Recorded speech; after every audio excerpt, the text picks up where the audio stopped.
Greetings, weary travelers, and welcome to another fantastic tale from the world of Pokemon. There are those who call me Bardbreaker, and today we're going to be doing something a little different. Due to some maintenance issues here at the apartment, I didn't really have time to be on the computer very much this week, and thus I couldn't get a full-fledged run made for you guys. That being said, I did want to try and put something together for y'all, so let's try a discussion video again. Maybe the secret to getting views this time will be to not make it 45 minutes like my Ghost Pokemon tier list video for Halloween was.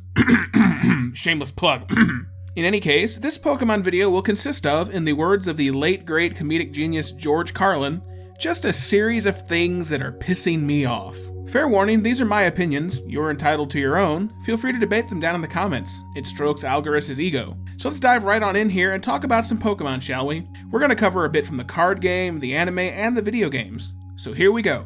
Pokemon pet peeve number 1. Pokemon who can't learn moves of their own type without help. So there are 18 types in Pokemon. Water, grass, steel, fire, electric, so on. And every type has Pokemon that represent it, and every type also has corresponding attacks. Now, there are plenty of Pokemon that can learn cross-type moves, i.e. a normal fairy-type Pokemon like Jigglypuff is able to learn the grass-type move Solar Beam. However, what you may not know is that there are actually some Pokemon who do not learn a single attack of their own type by level up. This annoys me from a game perspective because you miss out on getting a same type attack bonus, which is the thing in Pokemon that gets you a 50% damage bonus when you use moves of your own type. So a grass-type Bulbasaur using Solar Beam would get 50% more damage from it than the aforementioned Jigglypuff. And missing out on that damage boost is really troublesome at times when you're trying to get through a run. But more than just annoying from a game design perspective, it's annoying from a lore perspective. Are you saying it would make sense for something like a Charmander to not be able to learn a fire move? No, of course not. But yet, here are just a few examples of Pokemon that can't learn moves of their own type naturally without intervention. And these aren't even gimmick Pokemon either. I'm going to be excluding Pokemon like Delibird or Magikarp, which are pretty much just gimmicks to not learn anything good. In no particular order, we'll start with Voltorb and Electrode from Generations 1 and 2. These start us off because these electric-type Pokemon do not learn any electric-type move by level up in the first 2 generations of Pokemon. Yes, they can learn some by TMs, but it just doesn't make sense that they wouldn't naturally be able to use electricity without Magic Man having to throw a CD at them to teach them Thunderbolt. Now, eventually in Generation 3, they were given the ability to learn a couple of electric moves by level up, but still, really? Even my electrical outlet knows how to shock someone, and I'm pretty sure I didn't have to teach it that. There are a few Pokemon who fall into this subcategory of moves too. Pokemon who can get stab moves by TM or by breeding, but somehow just aren't naturally able to use that move of their own type by default. For example, a couple more instances, Pineco in Generations 2 and 3. It was not until Generation 4 that this Bagworm Pokemon, it's not even really a Pinecone, was granted the luxury of learning a bug move naturally. And yes, again, while it is technically possible to teach it Pin Missile in these generations through breeding, a Bagworm and a bee are not naturally going to be getting it on. So that would require some sick human interventions to make that happen, so Pineco gets on the list. Why it wouldn't be able to naturally shoot pins out? Why does a bee have to teach it that? And if you think about Pin Missile, a bee wouldn't really be able to do that either. God, could you imagine if bees could shoot their stingers like projectiles? I don't know, it'd probably happen in Australia first if I had to guess. Just one more reason to stay out of there along with the huntsman spiders. But I digress. Let's shift our focus for a bit, but we're going to keep in the games. Pokemon pet peeve number 2, pointless rival fights. This one might be a bit of a shorter one, but still, remember when rival fights were actually supposed to be kind of challenging? In the earlier games like Red, Blue, and Yellow, the rival fights always felt somewhat significant. You had to generally go a decent way in the game between each fight, and each time the rival's team would be a bit stronger, maybe having more Pokemon, giving you benchmarks to clear, etc. That's not the case anymore. Or at least it's not in some of the later gens that I've played like Black and White. In those games, your rival fights are virtually every town, and in some cases you may have 2 or 3 rival fights in every town. I don't mind having the extra rivals, but when you throw in that many rival fights, you're taking away some of the challenging growth aspect of the fights from the earlier games, and instead you're just saying, look at what we can do, we can make you fight Sharon again. Well, yippee-ki-yay. That's just another pet peeve of mine that there are so many rival fights in those games, they just don't mean anything. It's kind of along those same lines that you have the multitude of Team Aqua and Magma fights in Pokemon Emerald. There's just so much filler. I get it, you need plot in a game, but it just felt so forced in Emerald. Like they didn't really know what to do, so they just thought, well, let's make you do both Ruby and Sapphire side quests together in one game. That should work. I'm not a game designer, but putting fights in simply because you can isn't very appealing to me, and I'm sure there are others who will agree. So like I said, that was a pretty straightforward one. Let's move right on to Pokemon pet peeve number 3. And this one's going to have to do with the actual Pokemon trading card game. Specifically, I'm going to touch briefly on the lack of type representation in the game. If you've never actually played the actual card game before, you may not realize it, but all 18 types are not represented. In fact, several types get merged together. I believe there are only 11 actual types in the game. Now, I understand from a game design standpoint why they did this. Magic the Gathering only has 5 types and it's considered a complicated game to play, so imagine having all 18. Well, to get around that, they throw some Pokemon into other types they normally wouldn't belong to. And some are alright and kind of make sense to give credit where credit is due. For instance, a lot of flying Pokemon are put under the normal/colorless typing, and this makes sense, especially since a lot of flying Pokemon are flying/normal dual typed anyway. Others that make sense are typing the ice Pokemon as water.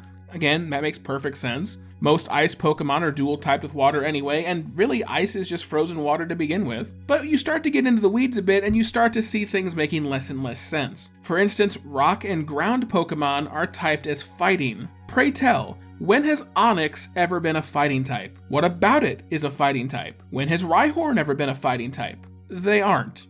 You could technically make a case for Geodude being fighting type. After all, they did that Primeape episode where they entered Geodude into a fighting Pokemon only tournament. So yeah, you could make that case, but you'd be wrong. Now, while Onix and Geodude and Rhyhorn and other ground Pokemon being fighting is a stretch, what I really find annoying is what they did with one type in particular. It really seems like the powers that be at Pokemon had no idea what to do with the poison type Pokemon in their card game. When the game was first introduced, poison-type Pokemon were thrown into the grass category. And honestly, given the typing available, I think that made the most sense. A lot of grass Pokemon are dual-typed with poison, and it doesn't seem all that unreasonable. It's imprecise, but I'll accept it. However, then they kinda went off the rails a bit. For a while, they went and made all Poison-type Pokemon Psychic-type in the TCG. I don't get that one at all. Poison-type are weak to Psychic. Why are they Psychic in the TCG? They even doubled down on this, and you can see that when they reprinted the original base set card designs for the XY Evolution set, they changed Poison-type Pokemon from the original Grass-type to Psychic when they reprinted them.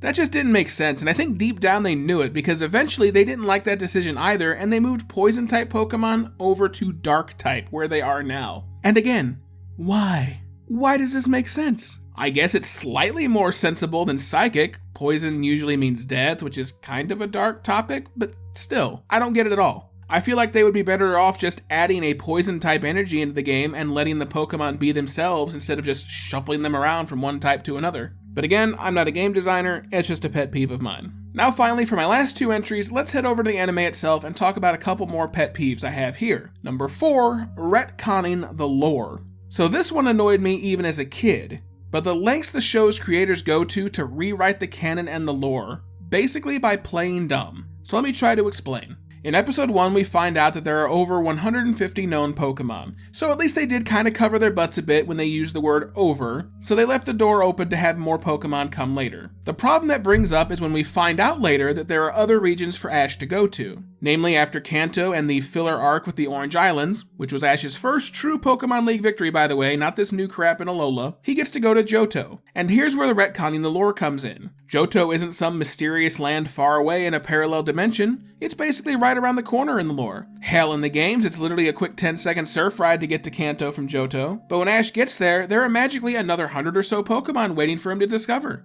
Another 100 Pokemon that no one back home in Kanto apparently knew about, but yet everyone in Johto has been living with for generations. Did no one in Johto write a letter over to Kanto? Oi mate, we hear you only got 150 Pokemon over there. Did no one tell you about the 100 we got here? Well, that was a one and done accent. We are not doing another take of that. If that's bad, we are rolling with it. We have matter teleportation technology shown on the screen. They've got video phones. Does no one share information at all? But even as a kid, I never understood it. How Ash can just go around the corner into a new region and bam, new Pokemon that no one from Kanto has ever heard of, despite the fact they've been living over here for centuries without issue. Hell, the second Pokemon movie deals with the Orange Islands, and that introduces Lugia and Slowking. Lugia is a Pokemon of legend. That legend never made its way across the water to Kanto. You even see this to a later small extent when Ash encounters Pokemon that he's already seen before and acts like he doesn't know them.